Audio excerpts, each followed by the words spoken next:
with all due respect to current world leaders, football is bigger than them, and football will survive their regime, their government, their slogans. What's important for us is to guarantee security for all fans who come to the games, and this is our priority. This is the priority of all the authorities who are here, and we want everyone who comes to the games to pass a good moment. Nobody should think that he can come to a game and create problems.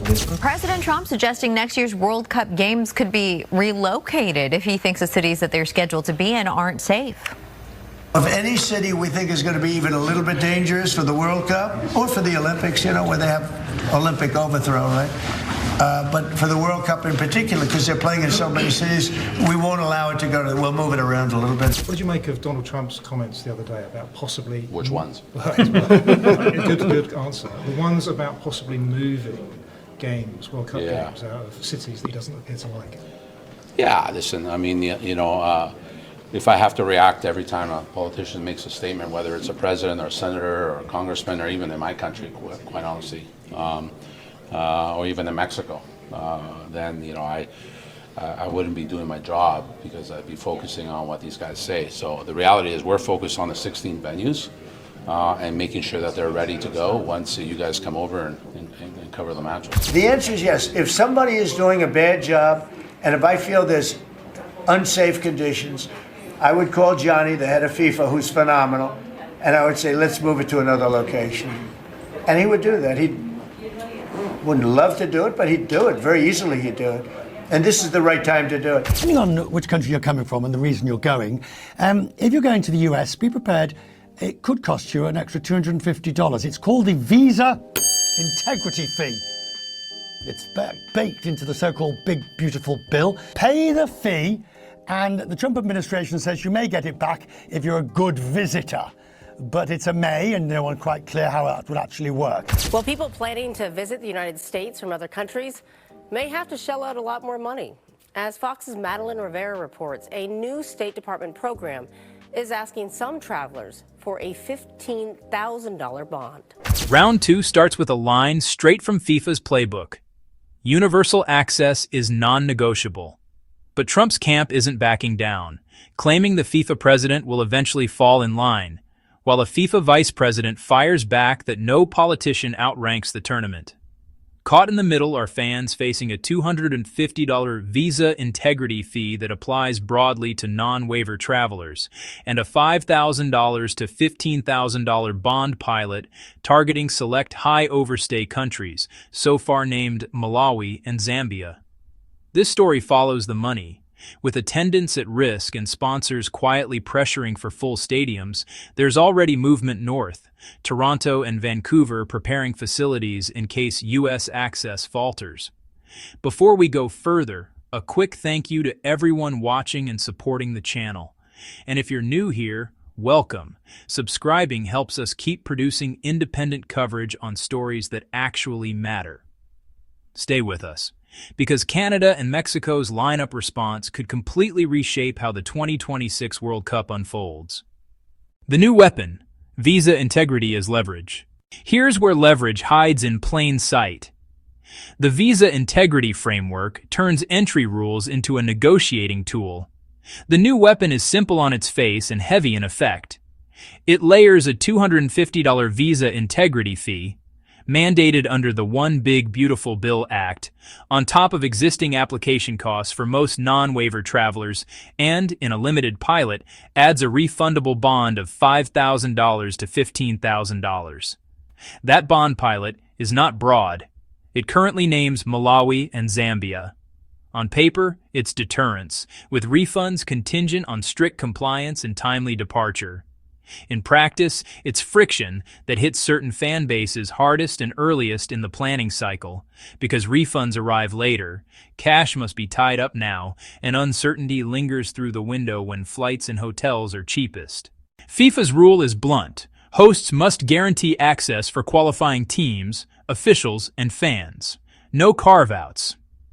Now line that up against a policy that deliberately adds cost and risk at the border, and you see the collision course. A supporter from a flagged market buys a group stage ticket and locks in a non-refundable hotel.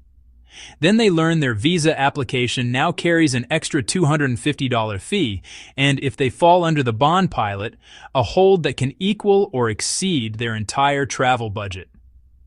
Add the standard visa fee to that stack and the upfront outlay jumps from hundreds into thousands before a single flight is booked.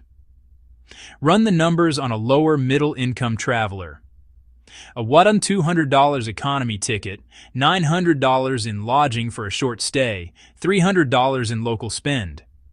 Under the new regime, the pre-trip cash commitment swells by $250, plus a potential $5,000 to $15,000 tied up in a bond. Even if refundable, it functions like a barrier because many families cannot float that capital for months. In markets like India, total visa costs can more than double once the integrity fee is added, moving a stretch purchase into a non-starter for a working professional. Then there's time. U.S. consulates in key markets report long delays, with wait times exceeding 300 days in places like India, Colombia, Nigeria, and Kenya, and some stretching towards 16 months. That uncertainty changes buyer behavior. Airlines reward early booking. Ticket portals penalize late decisions. Fans delay flights because they can't risk a denial after purchase. They hold off on tickets because a visa interview isn't even on the calendar. By the time a slot opens, the itinerary is broken and prices are higher. Demand for long-haul sports travel is elastic. When you add cost and risk together, attendance doesn't dip in a neat line. It falls faster among lower income segments because each extra dollar crowds out basic trip components. A bond multiplies that effect, not only by raising cash needs, but by extending the payback horizon. The fan who would have come with 2 friends now stays home. The family that would have stayed a week cuts it to 2 days or cancels altogether. Human rights and supporter groups are warning about discriminatory access and the chilling effect on turnout. Their concern isn't theoretical. If fans from pilot bond or long wait markets can't clear the hurdles, you see it in the stands and on broadcasts. Fewer activations delivered, softer in-stadium impressions, and sponsors recalculating where to invest. When predictability becomes the premium, organizers start looking for it wherever it's available. Canada and Mexico's quiet build-out. The next move is already on the board. Canada and Mexico's quiet build-out. North and south of the border, the pieces are getting set. Canada and Mexico look like the reliable alternatives. Fewer choke points, faster approvals, and a clear promise of access for ticketed fans. While the U.S. stacks new hurdles on top of long wait times, Canada and Mexico are selling certainty and speed, and they can prove it with data. You can see the split in how venues are moving. Canada is pushing upgrades now, not later. Toronto's BMO Field is targeting around 45,736 seats, an expansion from roughly 28,180 today, with permanent work, including a canopy that helps meet FIFA standards and improves broadcast reliability. Vancouver's BC Place already clears the size bar, and its retractable roof removes a weather variable that advertisers hate. On the ground, transit is treated like part of the venue. Toronto is aligning 24/7 service windows, so late-night exits don't turn into bottlenecks. Vancouver will tie match tickets to free SkyTrain use, so fans flow from airport to downtown to stadium without friction. That's brand safe. Full stands, predictable ingress, clean shots on TV. The access advantage is tangible. Canada's visa approval rate hit roughly 92% last year, with average processing around 14 days for standard visitor visas. That contrasts sharply with U.S. consulates where waits can stretch past 300 days. For FIFA and sponsors, that gap isn't abstract. It dictates where fans can actually show up and where activations won't be stranded. The upside isn't just operational. Canada's economic projections are big and getting bigger. Analysts peg national output gains around $3.8 billion, with British Columbia alone anticipating roughly $1.7 billion in activity and strong contributions in Ontario, plus labor income in the billions. That matters to FIFA because healthy local economies can absorb sponsor events, pop-up fan zones, and short-notice activations. It matters to sponsors because city governments with skin in the game move faster on permits, overtime policing, and transit extensions. Mexico brings readiness with a long track record. Estadio Azteca is a known quantity. Monterrey's Estadio BBVA and Guadalajara's Estadio Akron meet modern standards, and flight connectivity into CDMX Monterrey and Guadalajara handles large waves with staggered arrivals. A simpler entry path trims uncertainty for traveling supporters. Add a football-mad market that routinely fills big fixtures, and you have reliable attendance without heavy promotional spend to paper over empty rows. Behind the scenes, airlines and hotels are prepping flexible capacity. Carriers can shift wide bodies toward Toronto, Vancouver, and Mexico's hubs and tournament windows, while hotel groups open blocks in phases to match demand curves. Brands are following the clarity. Emirates Airlines has already redirected about $15 million in ad buys from U.S. stadiums to Canadian venues, and Visa is restructuring activation zones to concentrate promotional weight in Toronto. The logic is straightforward. Place dollars where seats will be full and schedules won't slip. That opens a path to a clean fix.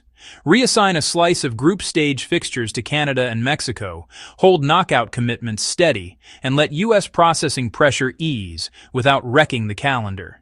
Tickets still scan in full stadiums. Sponsor zones hit their targets. Broadcast partners get the crowd energy they need without cutting around sparse sections. Canada and Mexico become the safety valve that keeps the tournament on brand and on budget. The open question is whether match control follows preparation, or the politics of who claims the final say. Control versus compliance. Trump, Infantino, and FIFA's line in the sand. That brings us to the fault line between political control and tournament compliance. Trump, Infantino, and FIFA's line in the sand.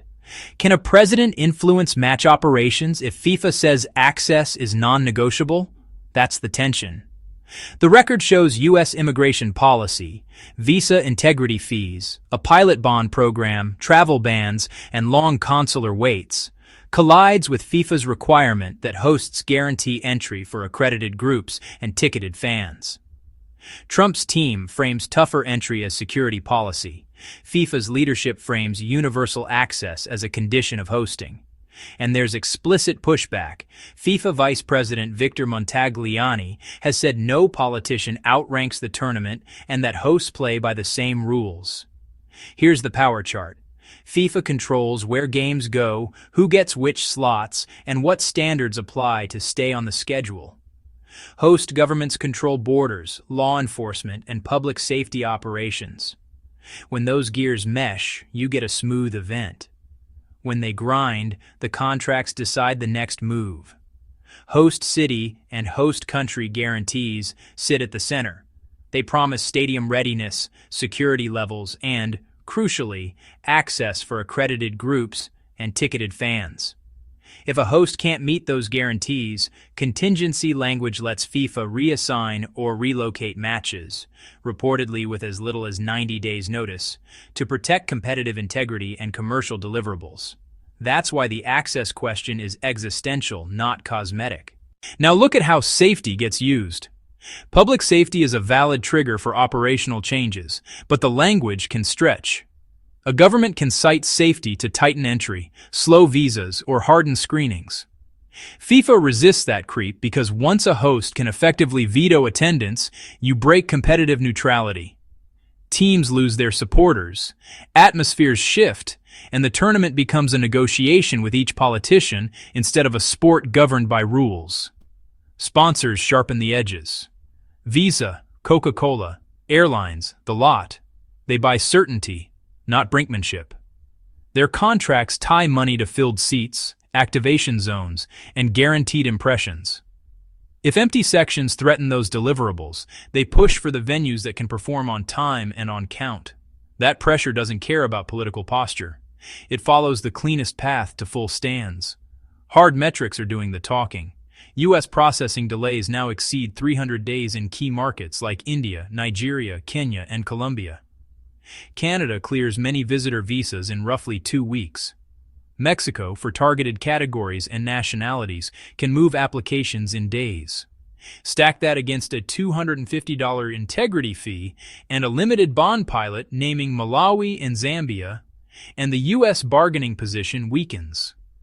The longer those numbers sit, the louder the case for reallocating group stage games to faster entry venues. So the leverage is simple. FIFA's boundary is written into the hosting guarantees, and the allocation lever moves when hosts comply on access and safety, not when they posture. Compliance is the currency that keeps stadiums full and sponsors calm, and the next moves will be priced against who can deliver the gate. Conclusion. So the endpoint is simple. Whoever keeps the turnstiles spinning sets the agenda. This fight isn't about bravado. It's about the gate. Universal access decides the center of gravity. Revenue and attendance are both at risk if the U.S. keeps fees, bonds, and long waits in place, and that's why internal discussions already include shifting fixtures to Canada to avoid empty seats. Should FIFA move first and reassign group stage matches to Canada and Mexico to protect attendance and sponsor value? And if you were Visa, where would you spend your ad dollars to guarantee full stands? Thanks for watching. And if you found this breakdown useful, subscribing really helps the channel grow. Now before you go, check out the video on screen. It dives into the first round of this story, when Trump demanded FIFA change the 2026 lineup. It'll give you the full picture.